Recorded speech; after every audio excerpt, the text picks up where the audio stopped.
साथियों, मानव की यह सदैव विशेषता रही है कि वह अपने आप को सुप्रीम मानता है। और आज वर्तमान युग में कॉरपोरेट में या किसी भी ऑर्गेनाइजेशन में बॉस अपने आप को बहुत सुप्रीम मानता है। लेकिन क्या उसकी टीम उसे सुप्रीम मानती है? क्या वो एक अच्छा बॉस है? इसकी बात यदि कोई दूसरा उसे समझाए तो बुरा लगता है। लेकिन आज मैं कुछ उन टिप्सों पर बात करूंगा जिससे आप खुद अपने आप को असेस कर सकते हैं कि मैं एक अच्छा बॉस हूं या नहीं हूं, मैं एक अच्छी बॉस हूं या नहीं हूं। Are you a good boss? This is the title of our today's video. बात करते हैं। सबसे पहले आप अपने आप से क्वेश्चन क्या करें। सबसे पहला क्वेश्चन है कि आप अपने आप से पूछें, do you have do you split out the goals? क्या आपने अपने सभी गोल्स को, जो प्रोफेशनल गोल्स हैं, उनको ठीक से समझ लिया है या स्मार्ट गोल में कन्वर्टेड कर दिया है? तो यह आपको अपने आप से पूछना पड़ेगा और अपने आप ही समझना पड़ेगा, क्योंकि कंपनी के गोल जब तक लास्ट आपका जो टीम का मेंबर है उस तक नहीं पहुंचेंगे तब तक आप अपने गोल फुल अचीव नहीं कर सकते। इसीलिए उन गोलों को ठीक से बनाना और ठीक से समझना और ठीक से लोगों के साथ कनेक्ट करना बहुत आवश्यक है। और जब तक परफॉर्मेंस हाईवे पर नहीं आएगी, हाईवे से सब कनेक्ट नहीं होंगे, तब तक आप एक अच्छे बॉस नहीं बन सकते। दूसरा इशू आता है, डू यू कम्युनिकेट वेल? कि आप अपनी टीम के साथ या अपनी ऑर्गेनाइजेशन में एक अच्छे कम्युनिकेटर की तरह सारी चीजें समय पर और सबके साथ और ठीक प्रकार से इन एडुकेट मैनर कम्युनिकेट कर पाते हैं।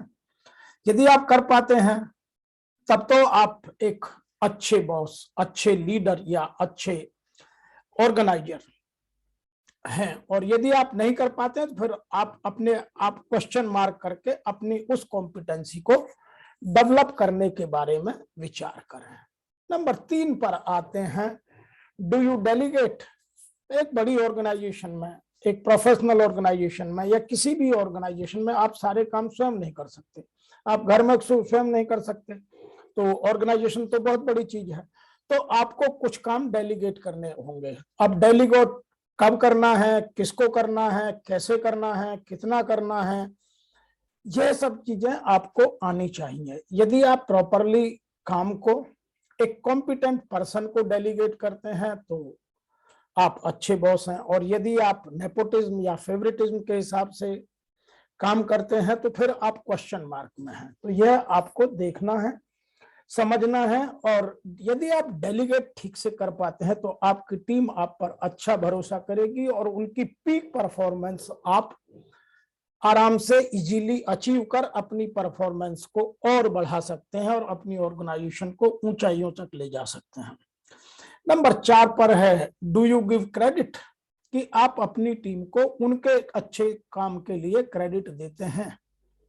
यदि आप क्रेडिट देते हैं, उनको शाबाशी देते हैं, पैट ऑन द बैक करते हैं, उनको ओपनली अप्रेज करते हैं, पैट ऑन द बैक करते हैं, तो लोग आपको लाइक करेंगे।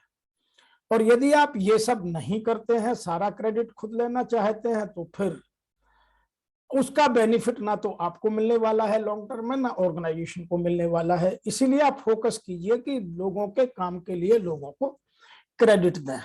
नंबर 5 बात करते हैं, do you help the team to grow? क्या आप अपने टीम मेंबर्स को ग्रो करने में मदद करते हैं? आप उन्हें सपोर्ट देते हैं? आप उन्हें एक अच्छे लीडर की तरह सदैव विन विन सिचुएशन में रखते हैं? और आप उन्हें जब भी जिस तरह की भी, चाहे वो एम्पैथेटिकल सपोर्ट हो, चाहे वो फैटर्नल सपोर्ट हो, आप उन्हें सपोर्ट देते हैं और उनकी हर समस्या का निदान करते हैं, तब आप अपनी टीम को ग्रो करने में मदद करेंगे। और उनमें जितने भी कमियां हैं उनको समय से ईमानदारी के साथ उन्हें कम्युनिकेट करेंगे, फीडबैक देंगे और उनको दूर करने में उनकी मदद करेंगे। आप फेयर और इम्पार्शियल फीडबैक यदि दें तो बहुत सारी समस्याएं आराम से समाप्त हो जा सकती हैं और आपकी टीम आपके साथ ग्रो कर सकती है। नंबर 6 पर आते हैं, डू यू रिमेन काम, कि आप कठिन से कठिन परिस्थिति में भी आप शांत रहते हैं, आप जिस चीज को फोकस करना चाहते हैं उसी चीज को फोकस करते हैं, आप किसी भी परिस्थिति में, किसी भी सर्कमस्टांस में कभी भी ना तो गुस्से में आते हैं और ना ही अपनी जो शांत स्वभाव है उसको छोड़ते हैं और डीलिंग बड़े आराम से करते हैं।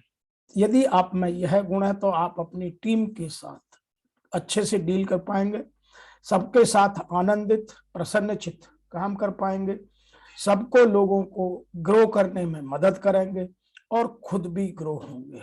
इसके अतिरिक्त मैं कुछ और चीजें कहना चाहता हूं कि आप यदि बॉस हैं और ये काम करते हैं तो कभी अच्छे बॉस नहीं हो सकते। अब मैं उन कामों की भी चर्चा करूंगा। You fail to gain the team trust, ना तो आप उनका विश्वास जीत सकते हैं और ना ही उनकी परफॉर्मेंस और अपनी परफॉर्मेंस ठीक से इवेल्युएट कर सकते हैं। वो कौन कौन सी चीजें हैं, आइए एक एक करके समझते हैं। सबसे पहली चीज है, यू आर नॉट अप्रोचेबल। आप ऑर्गेनाइजेशन में एक लॉयन की तरह रहते हैं, सबसे अलग रहते हैं, सबको डांटते रहते हैं, सब में कमी निकालते रहते हैं और अपने प्लेस पर एक किंग की तरह रहना चाहते हैं, तो then you are not approachable. लोग आपसे नहीं मिल सकते, लोग आपसे, आपकी टीम के मेंबर अपनी प्रॉब्लम आप तक नहीं ला सकते और आप बहुत जल्दी ही अकेले हो जाएंगे। यदि आपकी अवेलेबिलिटी पुअर है तो आप अपनी अवेलेबिलिटी और अप्रोचेबिलिटी दोनों बढ़ाइए। Number 2, you gossip. आप यदि मीटिंग हो रही है और आप गप लगा रहे हैं या आप एक की बुराई दूसरे से चुप चुप पर कान में करते हैं या आप जैसे ही एक उठा तो उसकी बुराई करते हैं और दूसरे की तारीफ करते हैं, तो यह आदतें बहुत लंबे समय तक चलने वाली नहीं है। इसीलिए आप यदि ये करते हैं तो तुरंत बंद कर दीजिए। नंबर 3 बात करते हैं, यू ओनली क्रिटिसाइज। क्या केवल आप अपने टीम मेंबर को केवल क्रिटिसाइज करते हैं, उनको मोटिवेट, उनको क्रेडिट देना, उनको एम्पैथेटिकली डील करना आप यदि नहीं करते हैं तो लोग कभी भी आपकी बात को ठीक से नहीं लेंगे और आप लोगों में सदैव यदि कमी ही निकालते हैं, उनकी स्ट्रेंथ को मजबूत करने के लिए या उनकी स्ट्रेंथ के अनुसार उनसे काम लेने को तैयार नहीं है, तो फिर आप एक टीम का ट्रस्ट नहीं जीत सकते हैं। तो आप देखिएगा। नंबर 4 पर आता है, यू आर इनसिक्योर। क्या आप खुद में ही असुरक्षित महसूस करते हैं? असुरक्षित होने के बहुत सारे कारण हो सकते हैं। असुरक्षितता आपको फाइनेंशियली हो सकती है, आपको इमोशनल हो सकती है, आपको जॉब की हो सकती है। तो यदि आप खुद इनसिक्योर हैं तो लोग आपसे डिस्टेंस बनाने लग जाएंगे, क्योंकि जो आदमी खुद इनसिक्योर है उसके पास सिक्योरिटी नहीं मिल सकती। तो आप खुद अपने आप को सिक्योर और बेटर पोजीशन में लोगों के साथ एक बोल्ड एंड इफेक्टिव लीडर की तरह काम कीजिए। नंबर 5 पर आते हैं, यू लाइक फ्लैटरी। क्या आप चापलूसी पसंद करते हैं? यदि आप चापलूसी पसंद करते हैं तो कभी भी आप अच्छे बॉस या अच्छे लीडर नहीं बन सकते। रामचरितमानस में सुंदरकांड में बाबा तुलसीदास जी ने बहुत स्पष्ट से लिखा है, सचिव वैद्य कृति नुजो प्रिय बोले भयास, राज धर्म तन तीन ही होय बेग ही नाच। जहां सचिव, वैद्य और गुरु तीनों ही फ्लैटरिंग करने लग जाए तो वहां ना तो राज्य बचता है, ना धर्म बचता है और ना ही फिर आपका जो अपना काम करने का स्वास्थ्य है वह बचता है। क्योंकि सचिव, वैद्य और गुरु तीनों ही यदि फ्लैटरिंग कर जाए, यदि आपके टीम के लोग फ्लैटरिंग करने जाए, क्योंकि कॉम्पिटेंट आदमी कभी फ्लैटरिंग नहीं करता, जिनकी कॉम्पिटेंसी लो होती है फ्लैटरिंग वही करते हैं। यह एक फंडामेंटल रूल है। और यदि आप फ्लैटरिंग पसंद करते हैं तो फिर आपकी टीम मजबूत नहीं हो सकती। तो आज के इस वीडियो में अंत में एक बात मैं अवश्य कहना चाहूंगा, a truly great boss is hard to find.